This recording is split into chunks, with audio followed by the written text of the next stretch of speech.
I know I really want to talk about today. This is going to be for everybody.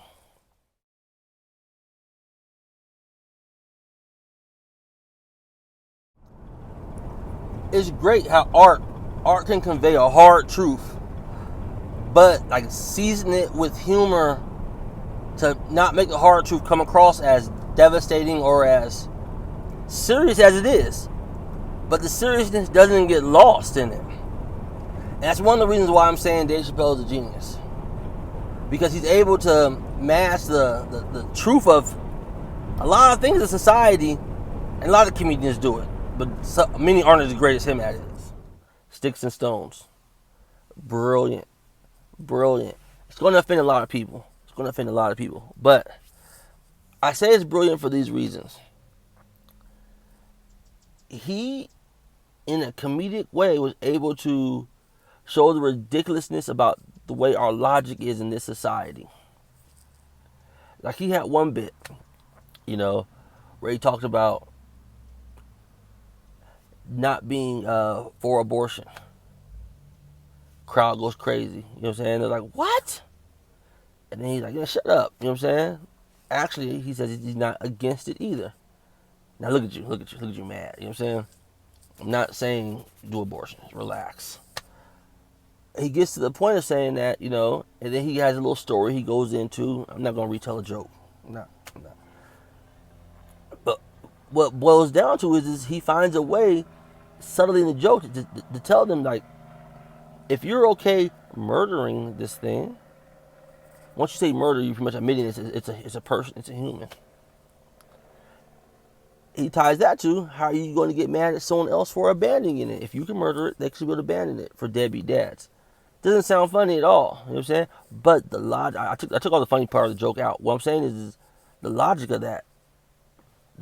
It almost breaks. It almost breaks a liberal's mindset. Like what? You can't abandon a baby, but kill the baby. It puts it in perspective. Like, and then he went and talked about. You know what I'm saying? It was a whole bunch of things like that where he would touch on social issues today. In the special, he had another bit where he talked about the current opioid epidemic, and it's a serious thing, man. Like a lot of people, a lot of families are being devastated by this, and being hurt by this, and we should show grace, mercy, and try to help people get through this. And he mentioned how the opioid epidemic of the current times makes him understand how white people must have felt in the 80s during the crack epidemic, when the crack was ravaging communities. It's ravaging communities, destroying people's lives, families, everything of that nature.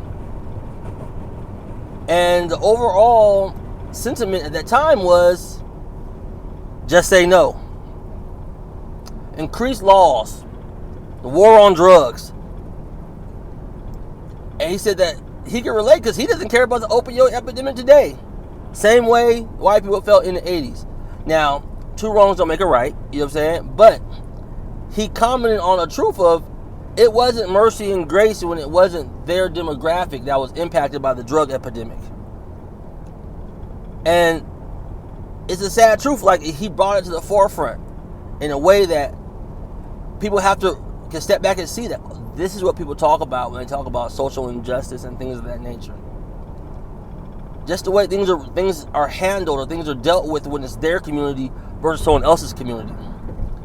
I mean, it's brilliant. It's brilliant the way he does it, man. Like, and from a biblical perspective, that's partiality. That's partiality. You can't be treating one group one way and one group another way. Now, I'm not saying that we should up the drug laws for the opioid epidemic. I'm not saying that. You know what I'm saying? But we have to notice partiality when it happens. We have to notice that, wow, how come it's treated with grace and compassion and understanding now? Was there none of that back then? None of that. You know what I'm saying? Why? Because crack was an urban drug and the lawmakers' kids weren't doing that. Like Whitney Houston said. Let's get one thing straight. Crack is cheap. I make too much money to ever smoke crack. Let's get that straight, okay? We don't do crack. We don't do that. Crack is whack. Too rich to do crack. I do cocaine. You know what I'm saying? All I'm saying is Dave Chappelle, like the skits, it's brilliant the way he does it. It's brilliant. It's brilliant. And it's fundamentally amazing how art can do this. Art can reveal a truth in the correct way, or in a way that's a way that truly deeply impacts the hearer, the seer, all that stuff. I kind of feel that we as a faith community have abandoned the arts. To be honest with you, think about it. All you hear about is movies that we hate. You know what I'm saying, we never really celebrate good Christian art. And the art, some people call Bach, was it? I think it's like the 13th apostle, the 13th disciple, something like that. Or the 5th gospel. I forgot what it was. There's some little cute little wordplay they did on it.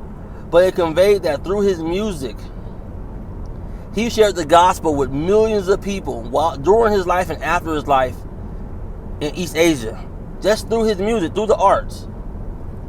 Like, we don't value the arts nowadays. We don't see a necessity of it, of showing God's beauty and things of that nature, and communicating God's love and just biblical truth through art. You know, I'm not saying that was Dave Chappelle's goal, but all truth is God's truth, and him being able to point out partiality and things of that nature.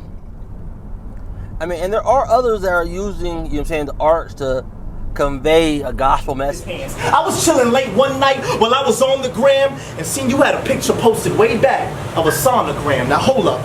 I'm a man of God, so ain't no line in my statements. That's why I keep it a buck and frank, like I was hiding in the basement. So I'm crying out for patience, Bears. Listen, crying out for patience for you. Because a year ago you lost, a year ago you lost that child, and I can only imagine I'm praying, bro.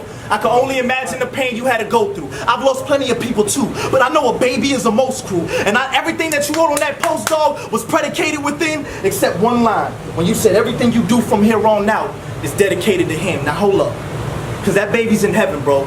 With a smile, my friend. But if you stay on the route that you've been living, you won't ever see that child again. But why be bound to sin when God's breath can give you Christ? If he got it, I gotta ask how that death didn't give you life. What, I gotta give you advice or turn to the supplier? Learn to become wiser. The difference between us, I got fire in my verses. You need to throw your verses in the fire. But why turn into a lie? I have to give a shout out to the 4 Horsemen. Loso, A-War, Saga, Street Hymn, and Oops. I know it's 5, but they call it 4 Horsemen. Long story. But look, like for instance, like we have a thing called CHH, Christian hip hop. It's more so insular though. Like it's Christian music for Christian people, which is great. No shade, that's great. You know what I'm saying? But we have to give credit to where credit's due. Like we have these 5 people right here. Oh, don't forget A Book. A Book, I think his name is. Dude's nice too. They're actually going into the secular realm. Like they're going into a realm where it's battle rap, where my whole goal is to be as disrespectful, be as tough, and to be as just boisterous, better than you as possible. But they're going in there with a message. You know what I'm saying? Like they still get their bars off, but they're communicating Jesus in the bars about how he impacted their life, how he's the answer, he's the way, he's the truth. And they're doing it brilliantly. Straight up, like the art is impactful. The art is powerful. Like it's just impactful, man. It's encouraging to people. It lets people know that I don't have to hide my faith. You know what I'm saying? The arts have a way of impacting culture, impacting the world, and sharing the gospel. Not like many other tools that God gives us. I mean, we got Kanye West about to do a gospel album, and some people are hating on it. Some people. You used to get mad when we remade old classics. You're not Kanye West. I'm sorry. You're not. Get out of here, bro. Like, I mean, he's sitting here making songs that could basically infiltrate and make it so a 6-year-old whose parents aren't believers turn the radio on and this kid's going to be singing. He's the light. He's lit. He's the light. He'll ride his stripes.